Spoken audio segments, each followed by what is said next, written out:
Social media पर कल से ये खबर सनसनी फैलाई हुई है। खबर दाऊद इब्राहिम से जुड़ी हुई है। तो सभी लोग ये जानना चाहते हैं कि आखिर दाऊद इब्राहिम से जुड़ी हुई खबर है वो क्या है। असल में कल रात को करीब 8 बजे अचानक से एक खबर सनसनी फैलाते हुए वायरल होती है कि दाऊद इब्राहिम को कोई खाने में जहर दे दिया। जहर कोई और नहीं बल्कि उसका बेहद ही करीबी कोई अपना खास दिया है, जिसके बाद पूरे पाकिस्तान में जो पाकिस्तान की सुरक्षा एजेंसियां हैं वो अलर्ट पर है और वहां पे इंटरनेट सब कुछ बंद कर दिया गया है। ना तो फेसबुक चल रहा है ना यूट्यूब चल रहा है, मतलब कोई भी सोशल प्लेटफॉर्म अब वहां पे चल नहीं रहे। दाऊद इब्राहिम जिसको साल 1993 मुंबई में हुए सिलसिलेवार बम धमाकों का और 26/11/2008 मुंबई में ही हुए आतंकी हमले का मास्टरमाइंड माना जाता है। साल 1993 के बाद से ही दाऊद इब्राहिम भारत से गायब सा हो गया। भारत से वो पहले दुबई जाता है और फिर दुबई के बाद वो पाकिस्तान चला जाता है। पाकिस्तान के कराची, इस्लामाबाद में उसके करीब 9 से 10 ठिकाने हैं। कहा यह भी जाता है कि उसके ठिकानों पर जो पाकिस्तान की सुरक्षा एजेंसियां हैं, जो पैरामिलिट्री है, जो मिलिट्री है, आईएसआई है, वो उसकी सुरक्षा में लगी रहती है, तैनाती रहती है। दाऊद इब्राहिम का काला चिट्ठा क्या है, आखिर वो किस तरीके से जराइम की दुनिया में यानी कि अपराध की दुनिया में आता है, हम पूरी जानकारी आपको सिलसिलेवार तरीके से बताएंगे। इसके लिए जरूरी है कि आप वीडियो को अंत तक देखें और ये जानें कि एक झुग्गी झोपड़ी में रहने वाला पैदा होने वाला बच्चा किस तरीके से अपराध की दुनिया में आता है और जराइम की दुनिया में, अंडरवर्ल्ड की दुनिया में अपनी एक अलग पहचान बनाता है।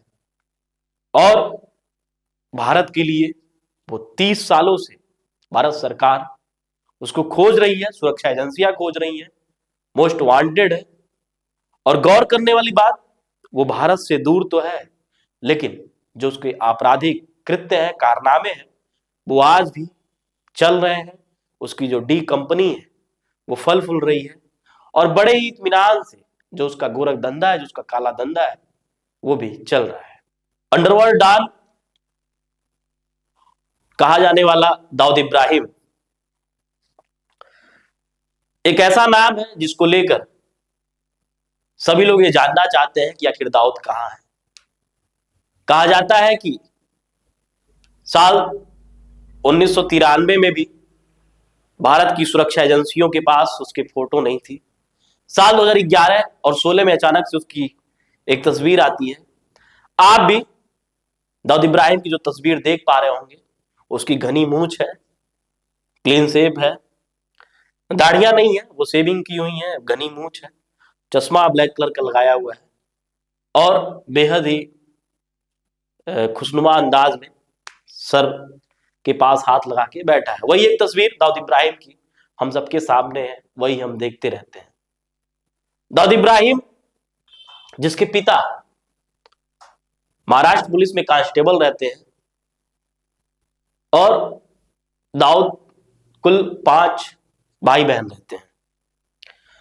दाऊद जो बचपन से ही बेहद ही उग्र स्वभाव का था और बाद में ये जो रहता था वो डोंगरी इलाका कहलाता है। डोंगरी महाराष्ट्र की एक ऐसी जगह है जहां से हाजी मस्तान और अंडरवर्ल्ड के न जाने कितने ऐसे नाम हुए जो वहां पैदा हुए। उसी इलाके में डोंगरी जो जगह है, झुग्गी बस्ती है, मलिन बस्तियां है, वहीं पे दाऊद इब्राहिम का भी जन्म होता है। जन्म के बाद जैसे जैसे बड़ा होता है, जो परिवेश रहता है उसको बेहतर संगत नहीं मिल पाती है, जिसके कारण इसका जो ट्रैक है वो बिल्कुल चेंज हो जाता है। जब ये बड़ा होता है तो देखता है कि महाराष्ट्र में बड़े बड़े माफिया हैं, उनका अपना एक अलग दबदबा है, उनकी एक गैंग है। ये भी सोचता है कि मुझे कुछ अलग करना है, मतलब आपराधिक गतिविधियों को अंजाम देना है। और ये जो अपने जीवन का अंतिम लक्ष्य बनाता है, उद्देश्य बनाता है, वो ये बनाता है कि मुझे अपराध के जरिए ही अपने जीवन यापन को चलाना है और अपराध में ही एक बड़ा नाम कमाना है। संगत गलत होती है, जिसके बाद ये अपने साथ साथ अपने भाइयों को भी गोरख धंधे में, काले धंधे में शामिल कर लेता है, उतार देता है। जिसके बाद दाऊद इब्राहिम का अपना एक अलग दबदबा, एक अलग पहचान, एक अलग नाम है। दाऊद इब्राहिम से जुड़ी हुई पूरी जानकारी मैं आपको बताता हूं। कहा यह भी जाता है कि साल 1986 में पुलिस सक्रिय होती है। दाऊद धीरे धीरे बड़ा होता है। बड़ा होने के साथ साथ इसकी जो आपराधिक मामले हैं वो बढ़ते चले जाते हैं। महाराष्ट्र पुलिस के लिए, क्राइम ब्रांच के लिए ये सिरदर्द बन जाता है। साल आता है 1986। 1986 में क्राइम ब्रांच अब सोचती है कि अब इसके ठिकानों पर दबिश देना है, और पुलिस के लिए, क्राइम ब्रांच के लिए सिरदर्द बन चुका मुख्तार अंसारी, सिरदर्द बन चुका दाऊद इब्राहिम को उसके ठिकाने से ही पकड़ना है। जो उस समय के पुलिस कमिश्नर थे DS सोमन, वो एक टीम गठित करते हैं और एक समय निर्धारित करते हैं कि हम इस डेट को, इस समय पर जाएंगे और दाऊद की जो कंपनी, उसकी कंपनी का नाम डी कंपनी है, उस कंपनी में जाएंगे और उसके जो आपराधिक ठिकाने हैं, डी कंपनी तो नाम की थी लेकिन वो पूरी तरीके से आपराधिक कंपनी, गैर कानूनी काम, गोरख धंधे वाली कंपनी, वहां जाएंगे। वहां पे उसके आपराधिक ठिकानों पर छापेमारी करेंगे और दाऊद को हम गिरफ्तार करेंगे। लेकिन निर्धारित तिथि को DS सोमन के नेतृत्व में उनकी पूरी टीम डी कंपनी के दफ्तर में पहुंचती है। दफ्तर का नजारा देखकर जो DS सोमन है वो पूरे तरीके से चौंक जाते हैं। वजह यह रहती है कि आलीशान उसकी जो उसका चैम्बर केबिन रहता है, आलीशान रहता है। जो कहने के लिए कंपनी थी 3 मंजिला इमारत, जिसके बाद इसकी भनक कहीं से दाऊद को पहले ही लग जाती है। दाऊद 10 मिनट के अंदर कहते हैं कि अपने बीवी बच्चों को लेकर और अपने 2 भाइयों, जिनका नाम अनीस और नूरा, दोनों को लेकर दुबई फरार हो जाता है। साथ में जो उसकी पत्नी का नाम जुबीना जरीन और कहीं कहीं मेहजबीन भी उल्लेख मिलता है। जब 1986 में रेड इसके वहां पड़ती है, छापेमारी पड़ती है, तो महज 15 दिन ही हुए रहते हैं इसके निकाह के।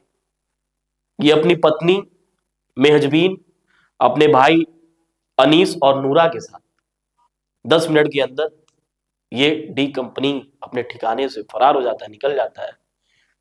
कहते हैं जिसके बाद वो मुंबई से राजधानी दिल्ली पहुंचता है, वहां से फ्लाइट लेता है, फ्लाइट से वो दुबई पहुंच जाता है।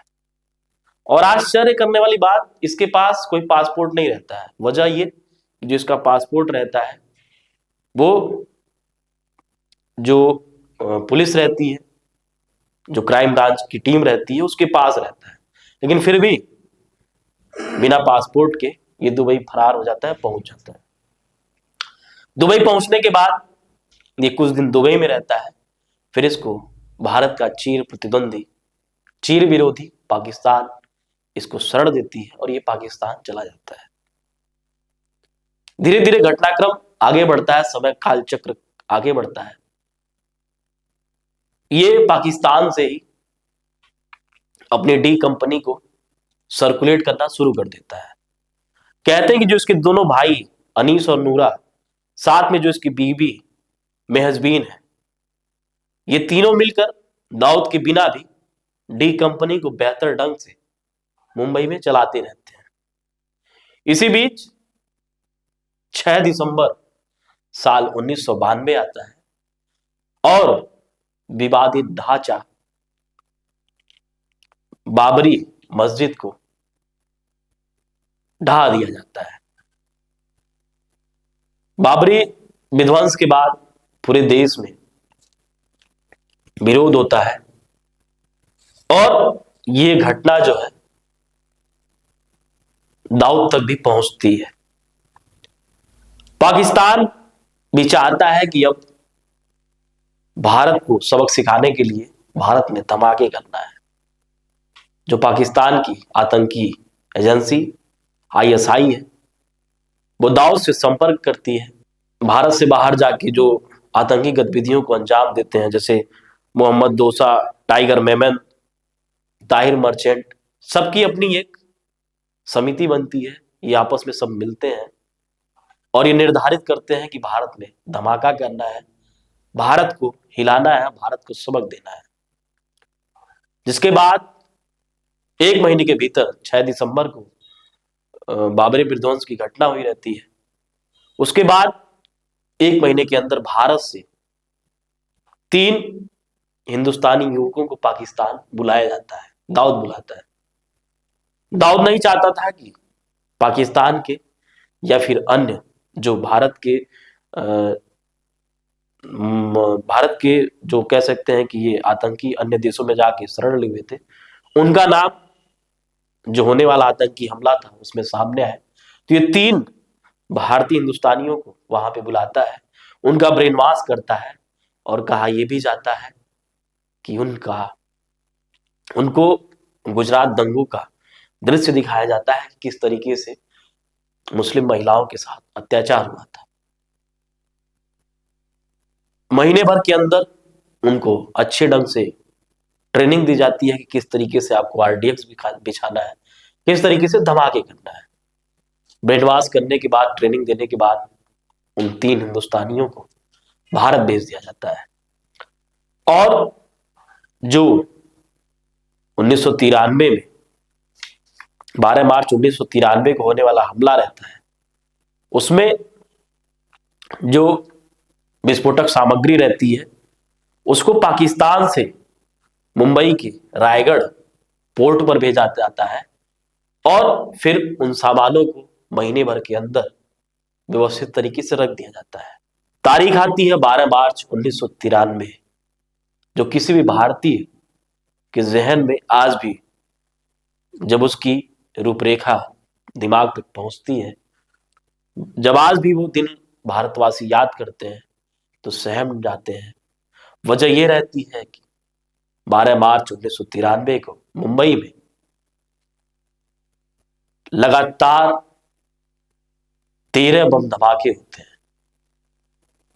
उन धमाकों में मुंबई पूरी तरीके से दहल उठती है और करीब आंकड़े के मुताबिक 257 लोगों की, निर्दोष लोगों की मौत हो जाती है और करीब 700 लोग जख्मी होते हैं। यह महज एक आंकड़ा है, संख्या और भी थी। धमाके के बाद भारत सरकार ये सुनिश्चित कर लेती है कि हो ना हो ये जो आतंकी हमला हुआ है ये कोई और नहीं बल्कि दाऊद ने ही कराया है। जिसके बाद तभी से भारत सरकार को, भारत की सुरक्षा एजेंसियों को, क्राइम ब्रांच को दाऊद की खोज रहती है कि आखिर दाऊद कहां है। अमेरिका वही दाऊद को आतंकी घोषित कर चुकी है। फिलहाल जो स्थिति है वो यही है कि दाऊद शायद अब इस दुनिया में नहीं रहा। जितने भी भारतवासी हैं, जो भी भारत से प्रेम करते हैं, सबको आज तसल्ली जरूर मिली होगी, उनके कलेजे को ठंडक जरूर पहुंची होगी। दाऊद से जुड़ी हुई जितनी भी जानकारियां हैं, हसन जैदी की एक किताब है Dongri to Dubai. Dongri to Dubai में संपूर्ण जानकारी दाऊद इब्राहिम से जुड़ी हुई उसमें लिखी हुई है।